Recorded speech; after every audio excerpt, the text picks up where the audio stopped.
오늘은 로마서로 기도하기 13번째 시간입니다. 은혜로 사는 새로운 삶이라는 제목으로 함께 말씀 나누겠습니다. 지금 인터넷으로 한 28분 정도 들어와 계신 것 같은데요. 오늘 또 이 자리에 함께하지 못하고 인터넷으로 오신 분들 환영하고 축복합니다.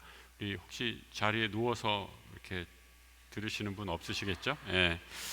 아무도 그런 분이 없으리라 믿고 우리 만약에 자리에 누워 계셨으면 벌떡 일어나셔서 함께 예배의 자세로 함께 참여해 주시면 고맙겠습니다. 우리 오늘 12절의 말씀은 여태까지 우리가 11장까지 읽었던 거랑 굉장히 좀 뭐라 그럴까요? 그 톤이 바뀐다고 그러잖아요. 어조가 좀 바뀌고 내용이 좀 많이 바뀌는 것을 보게 됩니다. 바울이 이제 11장까지 로마서 11장까지는 굉장히 신학적이고 또 어려운 주제들을 다루고 있었는가 하면 이 12장부터는 오늘 우리가 쭉 읽어봤지만 그냥 한꺼번에 읽어도 다 귀에 잘 들어오는 굉장히 윤리적인 삶에 대해서 이야기하고 있습니다. 그러니까 지금까지 우리 그리스도인의 삶, 하나님의 의를 입었다. 하나님의 의를 입은 사람들이 어떤 사람들인가? 율법과 은혜의 관계에 대해서 쭉 설명했다면 이런 것들을 깨닫는 사람들이 이제 앞으로 오늘 우리가 읽은 12장부터 어떻게 살아야 되는가를 이제 말씀해주고 있기에 굉장히 이제 구체적이고 이게 읽어도 마치 이제 잠언을 읽는 것처럼 쉬운 어조로 이렇게 기록이 되어 있는 것을 보게 됩니다. 제가 일부러 1절부터 2절은 뺐어요. 그래서 1, 2절은 우리가 여러 번 또 설교 시간에도 다루었기 때문에 1, 2절은 빼고 예배에 대한 이야기가 나오죠. 우리가 잘 아는 하나님이 기뻐하시는 거룩한 산제물, 바로 너희가 드리는 영적 예배다라고 이렇게 얘기하고, 잠깐 이 영적 예배에 대해만 말씀드리면 이 영적 예배가 신령하고 신비한 체험을 하고 막 방언이 터지고 그런 영적 예배가 아니라 여기에서 말하는 이 헬라어 영적 예배라는 것은 굉장히 이성적이고 합리적이고 하나님께 합당한, 그래서 우리의 삶으로 드리는 그러한 의미를 담고 있는 그러한 단어입니다. 그래서 그리스도인이 하나님의 은혜를 깨닫고 체험한다면 매일매일의 삶 속에서 우리의 삶이 어떠해야 하는가라는 것, 그러니까 제일 기본적으로 예배, 또 예배자의 삶, 또 삶이 예배가 되고 예배가 삶이 되는 그런 예배자의 삶으로 바뀌게 된다라고 말씀해주고 있고요. 그래서 오늘 3절부터는 바로 이 은혜로 주어진 그리스도 안에서 새로운 삶에 대해서, 은혜로 사는 새로운 삶이 어떤 것인가에 대해서 이야기를 해주고 있습니다. 우리 3절 같이 한번 읽어보죠. 우리 3절 말씀 같이 한번 읽어보겠습니다. 내게 주신 은혜로 말미암아 너희 각 사람에게 말하노니 마땅히 생각할 그 이상의 생각을 품지 말고 오직 하나님께서 각 사람에게 나누어 주신 믿음의 분량대로 지혜롭게 생각하라. 이 바울이 이제 그리스도인의 삶에 대해 얘기를 하면서 제일 먼저 이렇게 시작을 하고 있죠. 내게 주신 뭐로 말미암아? 은혜로 말미암아, 하나님의 은혜로 말미암아라고 이렇게 시작을 하고 있습니다. 여러분, 우리가 그리스도인은 어떻게 정의할 수 있는가? 여러분, 누가 여러분들에게 교회 다니세요? 이렇게 묻는다면 네, 교회 다닙니다. 어느 교회 다니세요? 약수교회 다닙니다. 여기까지 잘 나가죠? 약수교회 왜 나가요? 이렇게 물으시면 뭐라고 대답하시겠습니까? 교회 다니면 뭐가 좋아요? 이렇게 물으시면 또 뭐라고 대답하겠습니까? 아직도 교회라는 데 나가서 뭐 도움이 되는 게 있어요? 이렇게 막 도전적인 질문을 한다면 여러분은 뭐라고 혹시 대답하시겠습니까? 이 바울은 이런 모든 우리가 신앙생활하고 예배드리고 좀 귀한 찬양해 주시고 또 이렇게 수고하고 봉사하고 여러 가지 일을 하는 그 모든 근원에 무엇으로? 바로 은혜로 말미암아 내가 이 일을 감당한다라고 이렇게 말씀하고 있습니다. 우리가 여러분, 우리 그리스도인은 은혜 빼면 시체예요. 은혜 빼면 우리 존재 자체가 성립이 안 되는 사람들입니다. 우리는 은혜로 살아가는 사람입니다. 우리는 이 자리에 설 수 없는 사람들인데 그리스도의 은혜로, 하나님이 우리에게 주신 은혜로, 그 은혜로 말미암아 하나님께서 우리를 구원해 주시고 살려 주시고 또 하늘의 복을 받는 줄 믿습니다. 그래서 여러분, 이 은혜를 우리가 깊이 체험하면서 날마다 이 은혜의 감격하면서 사는 것이 바로 신앙생활이고 그리스도인답게 살아가는 그런 삶이다라고 이렇게 이야기할 수 있습니다. 그래서 여러분, 우리가 늘 신앙생활을 잘 하시려면 만약에 그런 것이 있다면 은혜 게이지를 좀 측정해 보셨으면 좋겠어요. 누가 그런 거 하나 개발하면 대박 날 것 같아요. 이렇게 딱 교회 들어오면 이마에 딱 대면 은혜 게이지가 딱 보이는 거예요. 그래서 만약에 빨간색이면 우리 집사님이 뚜껑 열려서 오셨네요. 은혜가 지금 은혜가 많이 줄어들고 지금 뚜껑이 열려서 열받아서 오셨나 봅니다. 이렇게 감별을 해가지고, 그럼 뚜껑을 열린 분들은 좀 더 뒤에 좀 식히고 들어오게 하시고, 또 늘 감사하면서 그냥 감사와 기쁨으로 은혜 충만한 분들 오시면 또 더 큰 은혜를 체험할 수 있게, 그런 게 있으면 얼마나 좋겠어요. 근데 그런 건 아직까지 개발이 안 되고 있어요. 근데 여러분, 우리가 이 은혜를 붙잡기 위해서, 하나님의 이 은혜에 의지해서 살기 위해서 가장 좋은 방법, 그 은혜가 무엇인지를 깊이 깨닫고 그 은혜의 본질을 잘 깨달으면 우리는 그 은혜를 놓치지 않고 살아갈 수 있습니다. 성경에 보면요, 그 은혜와, 특별히 이제 바울의 편지에서 은혜와 함께 쌍으로 다니는 그 개념이 있어요. 이게 이제 일종의 그 좀 어려운 표현을 모티브라고 그래요. 뭘 하나를 갖고 오면 뭐 하나가 이렇게 따라서 오는 거예요. 이게 쉬운 표현으로 하나를 사면 또 하나 덤으로 주는 거예요. buy one get one free 하는 거예요. 그죠? 하나 사면 1+1 행사하는 거예요. 그런데 꼭 따라와요. 그래서 이걸 사면 이거 안 사면 좀 이상하게 되는 거. 그래서 이 은혜를 말할 때마다 사도 바울이 꼭 하나 덤으로, 근데 이 덤으로 오는 것도 굉장히 중요한 거예요. 이 덤을 얘기하는 것이 있어요. 이것이 뭐게요? 모르시겠죠? 혹시 아는 분 있어요? 은혜와 평강, Grace and Peace라고 이렇게 얘기합니다. 은혜와 평강이 너에게 함께 있을지어다. 여러분, 오늘 이 성경 바울의 편지 글들 한번 쭉 보세요. 이 처음에 이렇게 그 편지를 쓸 때 은혜와 평강이 너에게 늘 함께 있을지어다. 은혜와 평강이 너에게 늘 함께 있을지어다. 은혜와 평강이 너에게 늘 함께 있을지어다라고 말씀하시는 구절을 여러 군데서 찾을 수 있을 겁니다. 근데 재미있는 건요, 이 순서가 절대 바뀌지가 않아요. 평강과 은혜가 너에게 함께 있을지어다라고 말한 구절은 하나도 없어요. 항상 뭐가? Grace and Peace, 은혜가 먼저 나오고 그 다음에 평강이 뒤따라 온다라는 거죠. 하나님이 주시는 은혜로 말미암아 평강은 우리가 샬롬이다 그러지 않아요? 하나님이 우리 삶을 다스리고 있고, 하나님이 우리와 함께 하시고 있고, 하나님이 우리와 언제 어디서나 동행하신다는 그 믿음 가운데 있을 때 우리는 평강을 경험할 수 있게 됩니다. 여러분, 우리가 똑같이 이렇게 설교를 듣잖아요.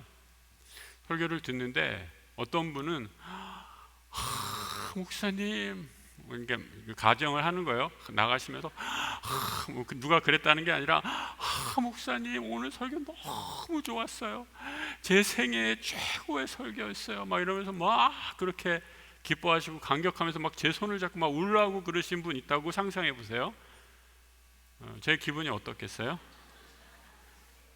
좋긴 좋은데 뭐 아직까지 그런 분이 없으셔서 그런지 모르겠지만 저는 사실 별로 그렇게 믿지 않아요. 아니, 그분이 거짓말해서 그런 게 아니라, 여러분 생각해 보세요. 설교를 지금 제가 똑같은 설교를 지금 이 자리에 계신 모든 분들에게 하는 거죠. 그죠? 근데 이 똑같은 설교를 듣고 계시지만 어떤 분은 정말 제가 방금 말씀드린 것처럼 나가면서 감사합니다 목사님, 이런 귀한 설교를 어디에서 감격하는 분들이 있는가 하면, 어떤 분들은 무슨 말 하나, 지금 나랑은 전혀 상관없는 말인데, 이렇게 생각하고 들으시는 분도 있단 말이죠. 혹시 내가 아닌가 하고 막 찔리시는 분이세요?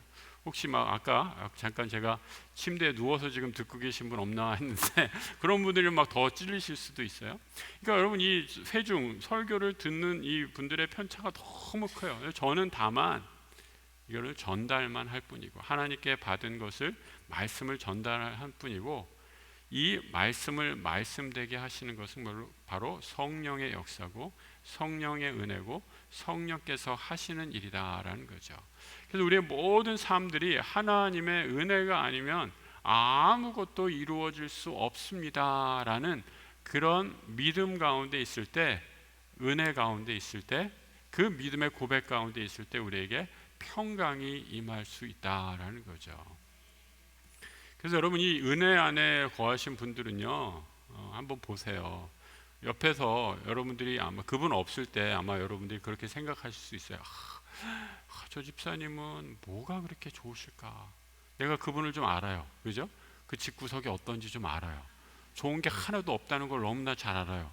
우리 집보다 더 힘든 것 같아요. 그런데 얼굴을 보면 항상 나보다 더 기쁘고 항상 더 나보다 평안하고 항상 더 목사님 설교를 들을 때, 예배를 들을 때 더 감사하고 기쁜 마음이 넘치는 그런 얼굴 우리 가운데도 있어요. 여러분, 그거 어떻게 설명할 수가 있겠어요?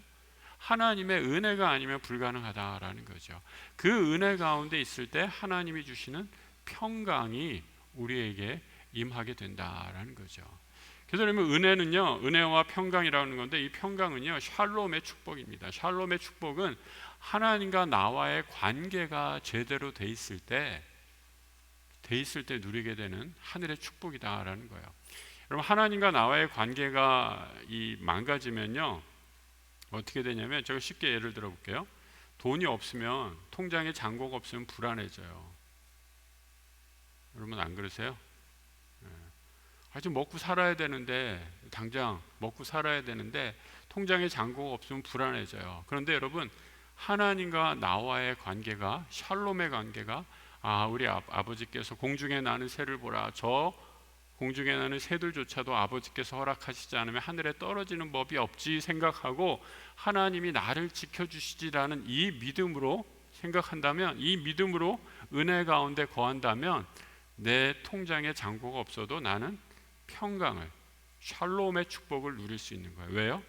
세상 모든 만물을 주관하시고 다스리시는 하나님의 주머니가 내 주머니께 되는 거기 때문에.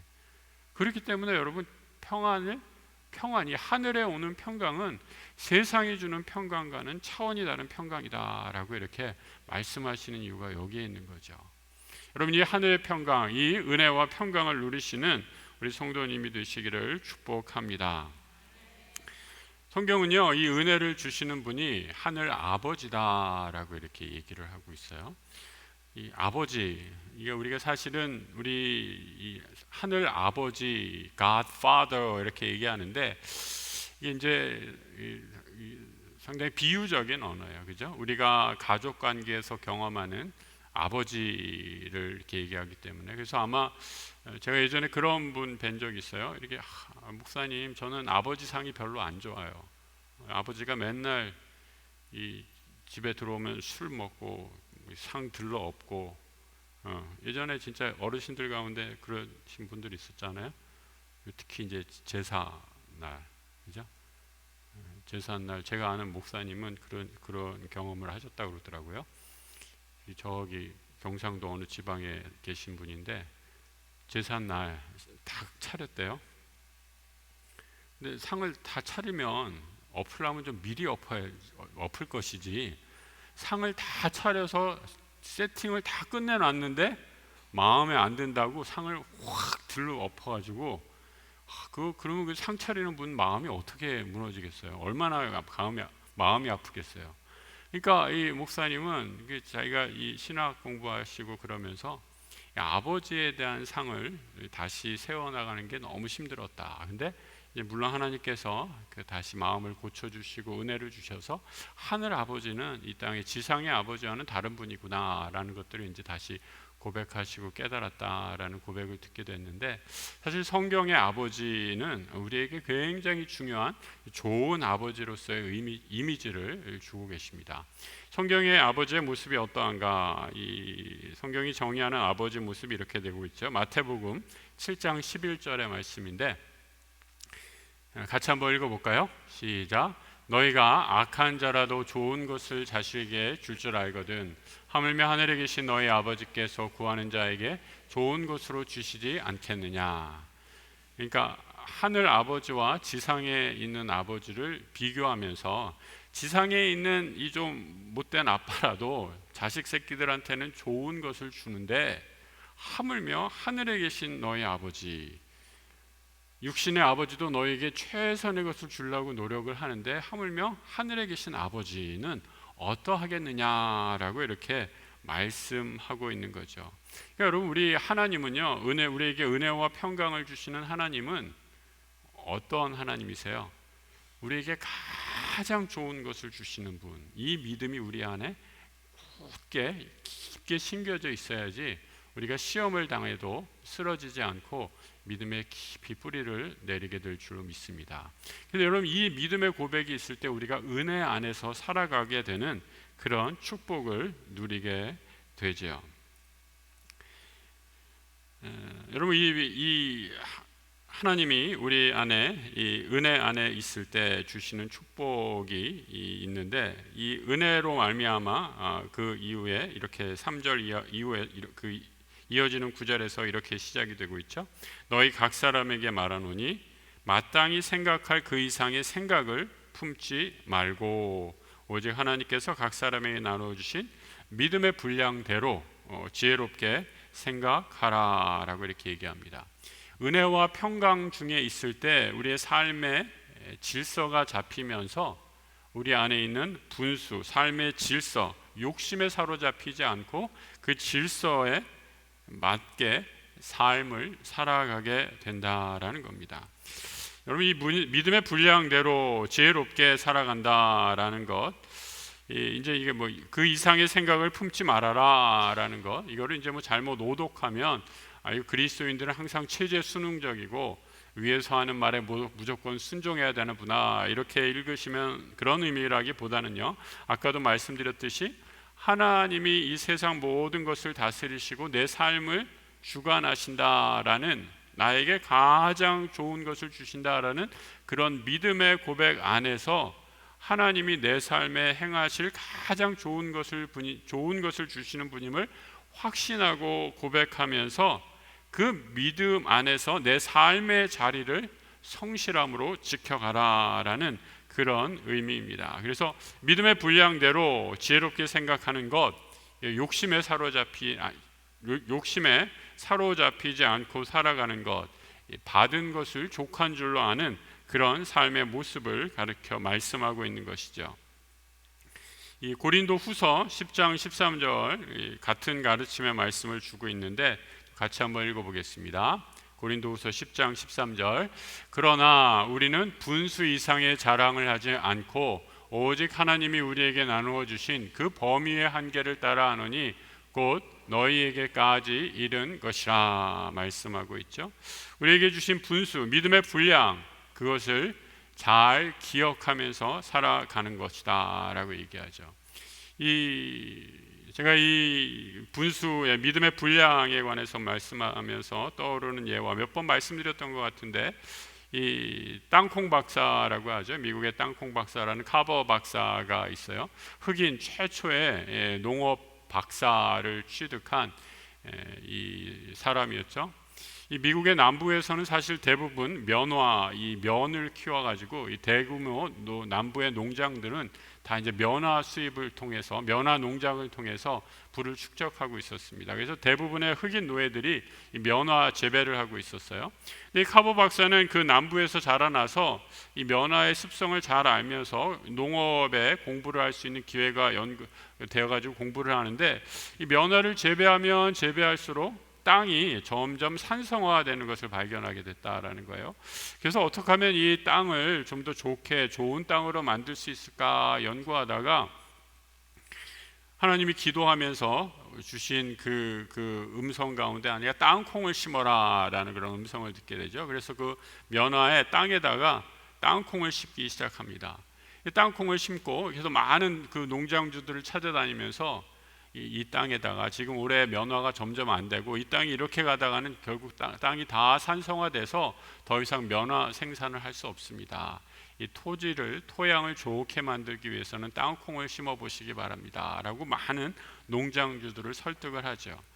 많은 사람들이 이 땅콩을 심으면 돈을 더 많이 벌 수 있다라는 카버막스의 말을 듣고 땅콩을 그대로 심게 됩니다. 말 그대로 이 산성화된 땅이 점점 비옥하게 바뀌면서 그야말로 땅콩 대풍년이 일어난 거예요. 근데 대풍년이 일어나니까 어떻게 됐는가? 땅콩 값이 폭락을 하게 됐어요. 그래서 다 이 카버 박사의 말을 듣고 땅콩을 심었던 남부의 농장주들이 다 이 사람을 잡으려고 죽이려고 달려들었어요. 아니 어떻게 네 이 깜둥이 놈 말 듣고 우리가 했다가 결국 이 피해를 받게 된다라고 하면서 그를 욕하고 비난하고 막 그럴 때 이 카버 박사가 엄청난 시리에 빠졌죠. 그때 이렇게 기도를 했다는 거 아니에요? 하나님, 왜 이 세상에 저를 만드셨나요? 이런 낙담을 하면서 기도를 했을 때 하나님께서 야 이놈아, 그거는 내 분수에 너무 크다. 네 수준에 맞는 기도를 해라. 왜 저를 존재케 하셔서 이 고난을 받게 해주셨나요? 똑같이 하나님께 들리는 음성이 그 기도도 네 수준에 맞지 않는다. 내 분수에 맞는 기도를 하거라. 마지막에 카버 박사가 기도했던 게 하나님, 왜 저에게 땅콩을 공부하게 하셨나요? 그런 기도를 하니까 그 기도는 네 분수에 맞구나. 더 연구해서 왜 내가 너를 꽝 땅콩 박사가 되게 했는지 찾아보거라. 그 일로 실망하지 않고 땅콩을 더 연구를 해서 수십 종의 땅콩으로 만들 수 있는 물건들을 이 제품들을 개발을 하게 되죠. 땅콩 버터, 땅콩 비누, 땅콩 수많은 제품들을 만들어서 땅콩이 단지 식용으로만 쓰는 것이 아니라 수많이 그 미국의 사람들의 삶에 깊이 뿌리 내리는 농산물로 자리 잡을 수 있도록 연구를 거듭하게 돼서 큰 미국 사람들 가운데 흑인으로서 제일 존경받는 사람 가운데 하나로 위대한 인물로 서게 된다라는 겁니다. 이 믿음의 분량이 자신의 믿음의 분량 그 이상을 생각하지 말라라는 것, 하나님은 하나님이시고 우리는 이 땅을 사는 인간임을 분명히 기억하면서 우리가 마땅한 자세로 살아갈 때 하나님께서 주시는 축복이다라고 이렇게 말씀드릴 수 있습니다. 믿음의 분량이라는 것은 그래서 여기서는 신중한 자세를 의미하죠. 신중한 자세를 통해서 하나님께서 우리에게 주시고자 하는 것은 무엇인가? 바로 세상을 분별하는 능력이고요, 영적인 분별력이죠. 그리고 이 영적인 분별력을 통해서 하나님의 음성을 듣는 귀를 주시기 위함입니다. 여러분, 제 분수를 모르는 일이 왜 생길까 한번 생각을 해보세요. 욕심 때문이고요, 하나님의 음성을 듣지 못하기 때문이고요, 분별하지 못하기 때문입니다. 이 욕심에 사로잡히게 되면 귀가 닫히게 되고요, 아무 다른 사람의 말을 들으려 하지 않습니다. 그래서 나의 뜻과 하나님의 욕심을 구분하지 못하는 그런 우를 범하게 된다라는 것이죠. 솔로몬이 아버지 다윗에 이어서 왕의 자리에 올랐을 때 여러분 한번 생각해 보세요. 다윗은 정말로 이 목자에서부터 일개 목동에서부터 이스라엘의 왕까지 오른 사람이었어요. 아주 어린 나이에 수많은 정복 전쟁을 통해서 정말 그 바닥부터 올라와서 이스라엘의 왕이 되었고, 이스라엘이라는 왕국을 그 주변에 있는 여러 나라들을 통일하면서 위대한 이스라엘의 왕국을 세웠다. 그것이 바로 다윗 왕입니다. 그런데 이 다윗 왕에 이어지는 솔로몬은 어떤 사람이었어요? 출생서부터 좀 약간 불안하게 태어났죠.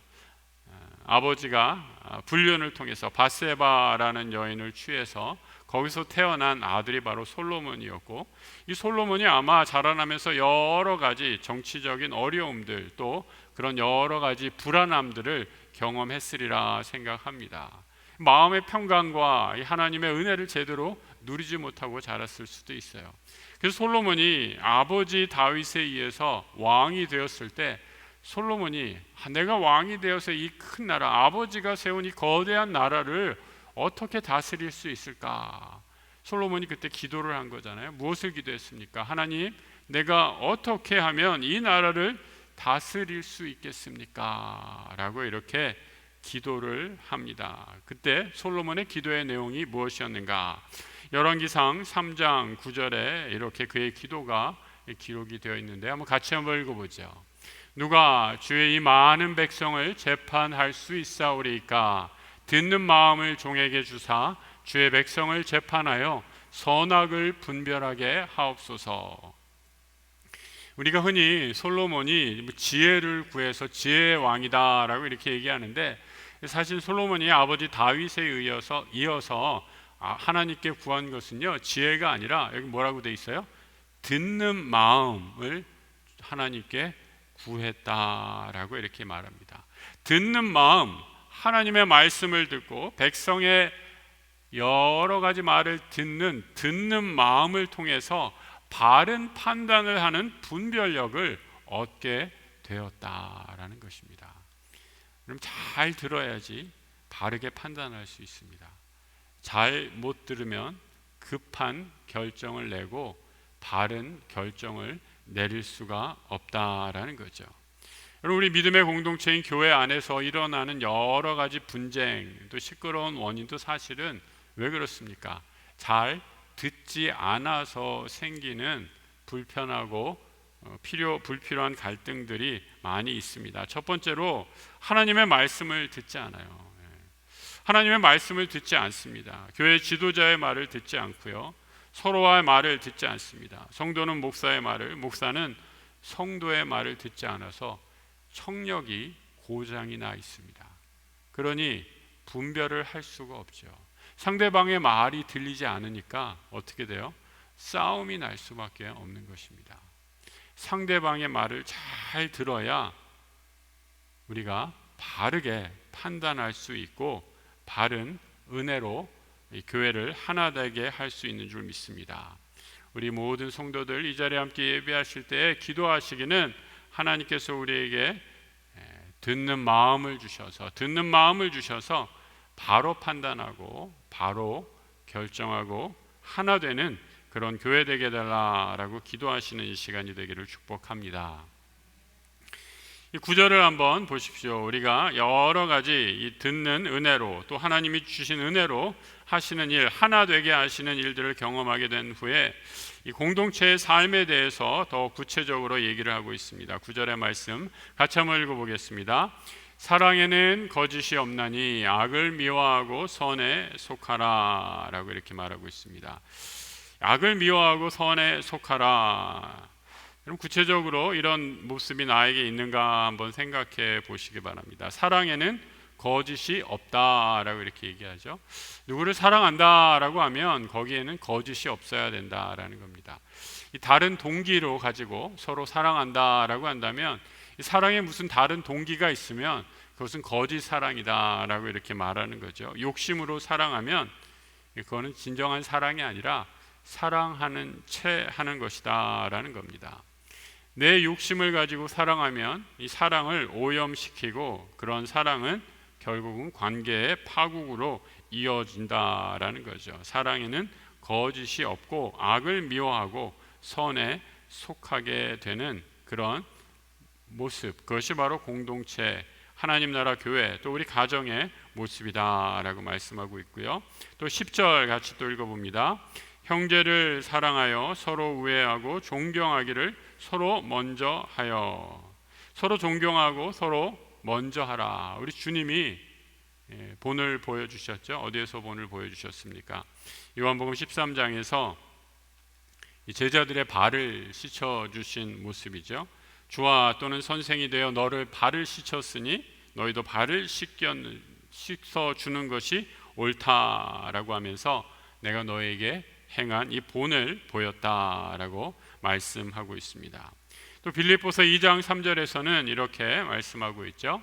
아무 일에든지 같이 읽어볼까요? 다툼이나 허용으로 하지 말고 오직 겸손한 마음으로 각각 자기보다 남을 낮게 여기고. 그러니까 여러분, 이 교회 공동체, 하나 되는 교회, 믿음 안에서, 은혜 안에서, 평화 안에서 거하는 교회는 서로가 서로를 낮게 여기고 겸손하고 서로가 서로를 존경하고 우애하는 그런 펠로우십이 살아있는 교회가 바로 건강하고 하나님의 성령 충만한 교회다라고 이렇게 말씀드릴 수 있고요. 또 11절 같이 한번 또 읽어봅니다. 부지런하여 게으르지 말고 열심을 품고 주를 섬기라. 열심히 게으르지 말고, 여러분 이게 우리 그 자녀들에게 부모님들이 잘 하는 얘기죠. 자녀들이 아주 듣기 싫어하는 말 가운데 하나이죠. 근데 사실 우리 하나님 믿음의 공동체에서도 우리 모든 성도들에게 해당되는 말입니다. 우리 자녀들에게만 할 것이 아니라 우리 스스로에게도 한번 질문해 볼 필요가 있죠. 나에게 열심이 있는가? 그 열심을 방해하는 열정이 식어버린 그 이유가 어디에 있는가 한번 생각해 보시고, 그 하나님께서 우리에게 주신 그 첫사랑을 회복하기 위해서 열심으로 게을르지 않고 주를 섬기는 그런 은혜를 그런 축복을 누리시기를 기도하겠습니다. 이러한 하나님의 축복 가운데 있을 때 어떠한 사람이 되는지를 14절부터 16절까지 또 계속해서 말씀해 주고 있는데요. 이 마치 이제 예수님이 산상수훈에서 팔복에 대한 말씀을 하셨던 것과 유사한 말씀처럼 굉장히 이제 명령형으로 이렇게 하나하나 말씀해 주고 있습니다. 14절부터 하나하나 몇 가지 같이 14절부터 하나하나 같이 좀 읽어보도록 하죠. 14절입니다. 너희를 박해하는 자를 축복하라. 축복하고 저주하지 말라. 이거는 뭐 사실은 하기가 어려워서 그런 거지 설명이 따로 필요 없는 말이죠. 나를 박해하는 자를 위해서 축복하고 저주하지 말라. 또 15절 같이 읽어볼까요? 즐거워하는 자들과 함께 즐거워하고 우는 자들과 함께 울라. 공감하는 사람이죠. 함께 울 수 있는 사람, 함께 웃어줄 수 있는 사람, 그것이 바로 교회 공동체 은혜와 평강 가운데 있는 사람이다라는 거죠. 이 세상의 사람들은 사춘이 땅을 사면 배가 아파하는데 우리 믿음의 공동체는 우리 믿음의 형제 자매들이 잘 되고 축복받는 것을 보고 오히려 내일처럼 기뻐하고 함께 기뻐할 수 있는 그런 공동체, 이것이 바로 교회 공동체의 모습이고 하나님 나라 은혜 가운데 거한 성도의 삶이다라고 이렇게 말씀하고 있습니다. 또 17절 같이 읽어볼까요? 아무에게도 악을 악으로 갚지 말고 모든 사람 앞에서 선한 일을 도모하라 라고 말씀하고 있습니다. 악을 악으로 갚지 말고 악을 선으로 선한 일을 도모하라 라고 말씀하면서 마지막 21절에는 이렇게 마무리를 하고 있죠. 21절 또 같이 읽어봅니다. 악에게 지지 말고 선으로 악을 이기라 라고 이렇게 얘기합니다. 이거 선과 악의 영적인 싸움이 우리 삶에서 매일매일 일어나는데 악에게 지지 말고 선으로 악을 이기라 라고 이렇게 말씀하고 있습니다. 우리가 겪는 불의, 또 부당한 대우, 또 사회에서, 또 우리 개인의 삶에서, 또 우리 여러 가지 우리가 속한 조직에서 일어나는 여러 가지 불의한 일들, 부당한 일들이 뭐 한번 생각해 보세요. 얼마나 많이 있어요. 우리 교회 안에도 있죠, 여러분? 네. 교회 안에서는 별로 못 느끼세요? 우리 교회가 정말 문제가 하나도 없는 그런 완벽한 교회인 것 같으세요? 다 알지만 그냥 우리가 얘기 안 하고 있는 것 뿐이잖아요. 근데 여러분 그런 부당함들, 이건 좀 이상한 거 아니야, 이건 좀 잘못된 거 아니야 라는 것을 생각할 때 우리 그리스도인들이 어떻게 대처하고 반응할까? 악을 선으로 이기라 라는 말이 무슨 일인가? 이걸 좀 한번 마지막으로 좀 생각해보고 마무리할까 합니다. 어떻게 여러분 악을 선으로 이길 수가 있습니까? 그 이유는 딱 하나죠. 딱 하나, 바로 19절에 이렇게 말씀하고 있습니다. 19절 말씀 같이 한번 또 읽어보죠. 내 사랑하는 자들아, 너희가 친히 원수를 갚지 말고 하나님의 진노하심에 맡기라. 기록되었으되 원수 갚는 것이 내게 있으니 내가 갚으리라. 주께서 말씀하시니라. 우리 그리스도인들이 바보이기 때문에 워낙 착한 사람이라서 세상에서 당하는 그 불의를 그냥 당하기만 하면 계속 난 참 바보처럼 살았군요, 이런 노래만 하고 사는 사람이 아니라 우리가 그렇게 살아갈 수 있는 이유는 무엇인가? 내가 불편하고 내가 불의한 처우를 당하고 대우를 당하고 또 이를 통해서 내 삶이 손해를 보는 것처럼 여겨진다 할지라도 우리의 삶의 주인, 우리의 모든 것의 주인 하나님께서 다스리고, 하나님이, 우리 지난번에 한번 다루었죠. 하나님의 주권에 대한 개념, 우리의 모든 삶을 하나님이 다스리고 있다라는 그 믿음의 고백이 있기 때문에 세상의 악마저도, 나에게 불의를 행하는 악인들까지도 누구의 손안에? 하나님 손안에 있음을 우리가 믿음으로 고백하기에 분노와 복수마저도 하나님께 맡기는 것이다 라는 거죠. 분노와 복수는 내가 할 일이 아니라 하나님이 하시는 일이기 때문에 악을 선으로 이기는 것이 가능하다라고 이렇게 바울이 말씀해 주고 있는 것입니다. 그럼 악을 손으로 이기는 것, 그래서 악을 손으로 이기는 것, 하나님께 모든 것을 맡기는 것, 이게 정말 말은 쉬운데요, 여러분. 이거 어떻게 가능하겠어요? 전적으로 하나님을 신뢰하지 않으면 이건 불가능한 일입니다. 하나님이 그야말로 모든 것을 다 행하시고, 심지어 나를 해롭게 하고 나를 괴롭혔던 원수마저도 하나님 손에 맡긴다면, 여러분, 원수를 맡긴다면 나를 괴롭히고 정말 그 지긋지긋한 그 원수를 내가 복수하고 내가 그 사람을 이렇게 해를 가하는 게 아니라 모든 심판 또 복수 하나님이 하시는 일입니다 라고 이렇게 맡긴다면 우리가 할 건 딱 하나죠. 뭐예요? 그 모든 것을 맡겨드린 하나님 한 분, 그분만을 신뢰하는 것밖에 없다라는 거죠. 그 믿음으로 악에게 지지 말고 악을 선으로 이기라라고 오늘 바울은 로마서에서 말씀하고 있습니다.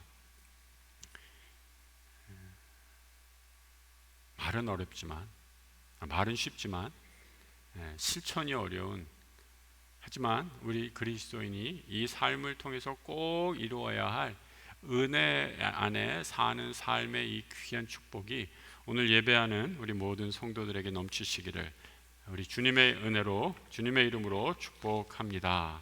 하나님 아버지, 이 밤에 하나님께서 우리에게 주신 귀한 생명의 말씀을 통해서 믿음으로 영으로 결단하게 하여 주시니 감사합니다. 우리의 삶을 매일매일 드리는 거룩한 영적 예배의 예배자의 삶 될 수 있도록 우리를 지켜주시고 은혜 베풀어 주옵소서. 우리에게 이미 베풀어 주신 풍성한 그 은혜로 말미암아 하나님께서 주신 그 은혜와 평강 가운데 우리에게 가장 좋은 것을 날마다 넘치도록 공급해 주시는 선하신 아버지 하나님을 끝까지 신뢰하며 나가는 우리 모든 고개 숙인 성도들 되게 하여 주옵소서. 사탄 마귀가 하나님께서 우리에게 주신 이 평강 샬롬의 축복을 깨트리고자 온갖 괴계와 불안과 초조와 원망으로 우리를 얽어매려고 할 때 하나님 예수 그리스도의 은혜로, 나사렛 예수 그리스도의 이름으로 그 모든 사탄의 계계를, 결박을 품고 끊어버리고 해방을 외치는, 참된 자유를 외치는 우리 모든 하나님 나라의 자녀들 되게 하여 주시옵소서. 악을 선으로 이기는 믿음의 능력 허락하여 주시고, 우리 하나님께서 우리의 모든 삶을 다스리고 계시고 주관하여 주심을 믿고 하늘의 평강으로 매일매일 감사와 기쁨으로 살아가는 하나님 나라의 백성 되게 하여 주시옵소서. 지금은 우리 주 예수 그리스도의 은혜와 우리 하나님 아버지의 크고도 놀라우신 사랑하심과 성령님 우리 안에 역사하시고 교제하심이 삶이 예배자가 되고 예배가 삶이 되어 은혜와 하나님이 주시는 그 놀라운 평강 가운데 악을 선으로 이기는 주의 하나님 나라의 신실한 자녀들 모든 삶 위에 이제와 영원토록 함께 하시기를 간절히 축원하옵나이다. 아멘.